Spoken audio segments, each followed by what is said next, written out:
Welcome to the Crimson Dossier. Every case has a file. Not every file has answers. The man with the black bag? Anatoly Onoprienko, Ukraine's most prolific serial killer. In the spring of 1996, a woman named Anna was living what she believed was the happiest chapter of her life. She was a hairdresser, a single mother of two, and after years of a bad marriage, she had finally found the man she described as everything she had ever dreamed of. He spoke 6 languages. He'd lived in Germany. He had plans, big ones, to take her to Greece. He checked her children's homework. He bought them toys. He woke up early and had the house clean before she left for work. And every few days, he would pick up a black bag, tell her he had business to take care of, and disappear for a while. She never asked what was in the bag. She found out in April, when police officers arrived at her door with a search warrant. The man's name was Anatoly Onoprienko, and he had just confessed to 52 murders. To understand what Onoprienko became, you have to start with what he was given at the beginning, which wasn't much. He was born in 1959 in a small Ukrainian village called Lasky.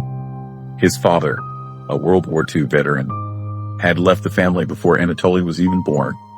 His mother, a peasant woman, died when he was 3 years old. He was left with his grandmother, a kind woman, by all accounts, who would visit him later in life and hold him on a narrow iron bed until they both stopped crying. But she was old, she couldn't work, and the family was desperately poor. His older brother, Valentin, 13 years his senior, a schoolteacher with 3 children of his own, simply couldn't afford to take him in. And so, when Anatoly was 7 years old, the neighbors started talking. Why does that boy always look cold? Why does he always look hungry? Put him in an orphanage. The state will feed him. And that's exactly what happened. The orphanage was not a gentle place. Older children tormented younger ones at night. Anatoly tried to run away, back to his village, back to anything familiar, multiple times. Each time, he was brought back. He spent the formative years of his life inside those walls, and he would spend the rest of his life trying to figure out what that did to him. After the orphanage came the army. After the army came a merchant marine academy. And for a while, genuinely, for a while, it seemed like Anatoly Onoprienko might be building something resembling a normal life.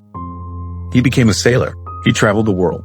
He was, by multiple accounts, magnetic, handsome, charming, the kind of man women noticed and men wanted to befriend. On one voyage, he met a young woman named Irina. She later said that he helped her believe she was beautiful, that with him, she felt like she blossomed. They moved in together. They had a son, Dmitry. Onoprienko talked about wanting a real home, a garden, a normal childhood for his kid. They even bought a small house in the countryside and grew melons and tomatoes to sell at the market. He also always kept a rifle in the car. There are too many crazy people on the road, he used to say. He left Irina. Nobody is entirely sure why. Accounts suggest another woman, the restlessness that seems to have defined him his whole life. He became a traveling trader, moving between cities with his old friend Sergei Rogozin, a veteran of the Soviet war in Afghanistan, selling fruits and vegetables. And then one night in June 1989, somewhere on a road in Russia, he made a suggestion. "Let's rob a car," he said. "Easy money." Quote. Rogozin agreed. They found a Zhiguli on the side of the road, a man and a woman asleep inside. Onoprienko told his friend to drive back and forth along the road and wait for his signal. He took his rifle and walked toward the car. What happened next took about 40 minutes. Onoprienko shot the man while he slept. He told the woman to walk toward the trees. When she screamed, he shot her too. He covered the bodies with branches and soil.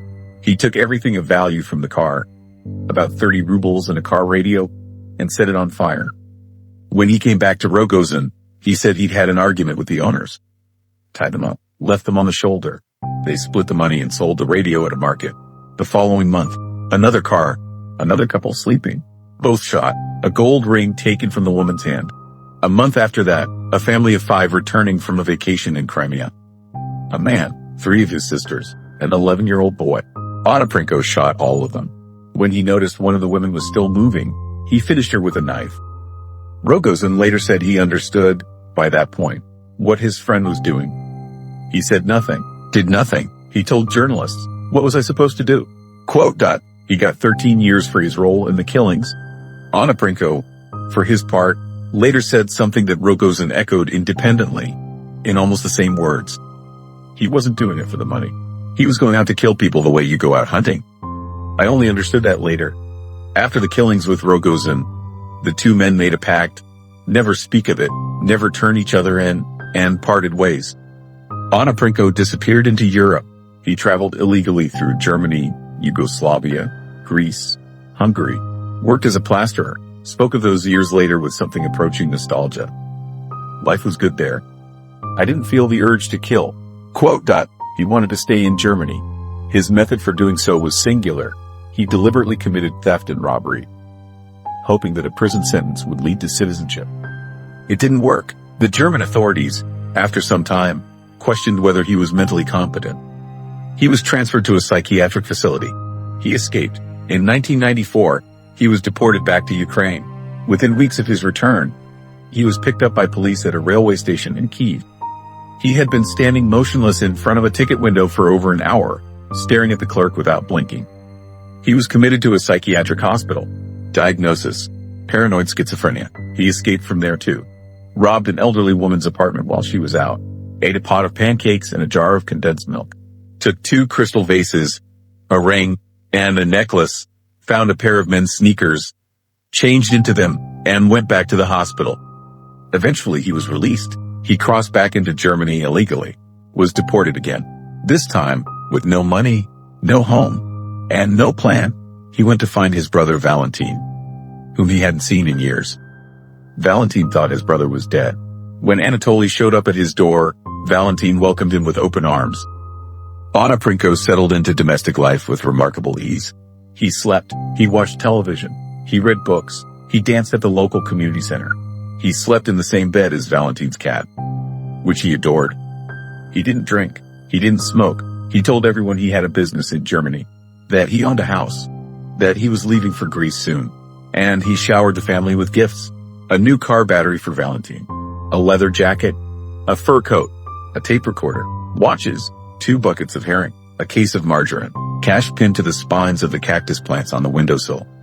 When Valentin's family sat together in the evenings and watched the news, because by that autumn, all of Ukraine was talking about the murders, Onoprienko sat with them. He shook his head. He said, "How can anyone kill children like that? What kind of monster does that?" Quote. Nobody suspected.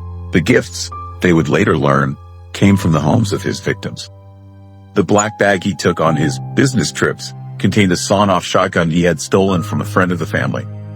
Between October 1995 and March 1996, Anatoly Onoprienko murdered 43 people. He killed whole families.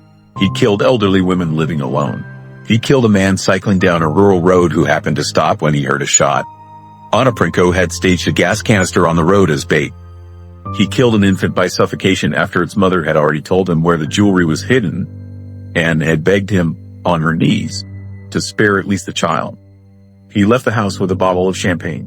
It was nearly New Year's Eve. The operation to find him involved thousands of people: police, security services, internal troops. At least 1 innocent suspect died under interrogation. Onoprienko was caught, in the end, almost by geography. When investigators went through his statements, his account of his travels, his family visits, his business trips, they noticed that the murders clustered around every single place he mentioned. He was arrested in April 1996 at Anna's home. He denied everything at first.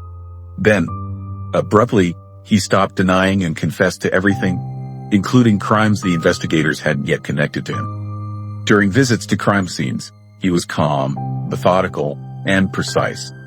He remembered every detail. His court-appointed lawyer, Zoya Shevchenko, later said that when she first met him, she felt a flicker of doubt. He looked so slight, so ordinary, almost pitiful. She wondered whether he was being used as a convenient suspect for a stack of unsolved cases. That doubt didn't last. I had the impression, she said, that he recounted his crimes with something resembling satisfaction. At trial, Onoprienko was volatile and strange, making obscene gestures at the gallery, then sitting completely motionless for long stretches. He offered contradictory explanations. He said he killed for money, but the largest sum he ever took from a victim was $1,000. He said he wanted to draw a cross of dead bodies across the map of Ukraine. He said the urge had first come to him months before his first murder, in 1989. an urge so intense, he compared it to the desire for a woman after a year of celibacy. And then he said something that stayed in the record long after everything else faded. I understood, even at the time, that something wasn't right. But looking back now, I realize that thought wasn't mine. It came from somewhere else. Quote. He was found legally sane. A prior diagnosis of paranoid schizophrenia, issued by multiple doctors, was set aside. The court determined he knew what he was doing. He was sentenced to death.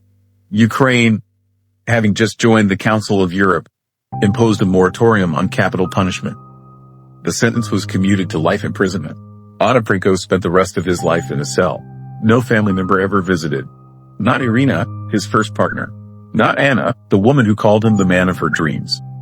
Not his brother Valentin. Not his son Dmitry. He gave interviews in exchange for food, the only currency that mattered inside. In those interviews, he kept returning to the same question. He said he had analyzed himself as a doctor would. As a psychologist, as a judge, as a prosecutor, as a murderer. Why did I kill? To this day, I cannot answer that question at the level of human understanding. Quote. He asked investigators to find the answer for him. He wanted to know. He seemed to genuinely believe that someone, somewhere, might be able to explain it to himself. No one ever did. Anatoly Onoprienko died in prison in August 2013. He was 54 years old. This has been the Crimson Dossier. If this episode reached you, share it with someone who asks the right questions. New cases every week. Subscribe and stay careful out there.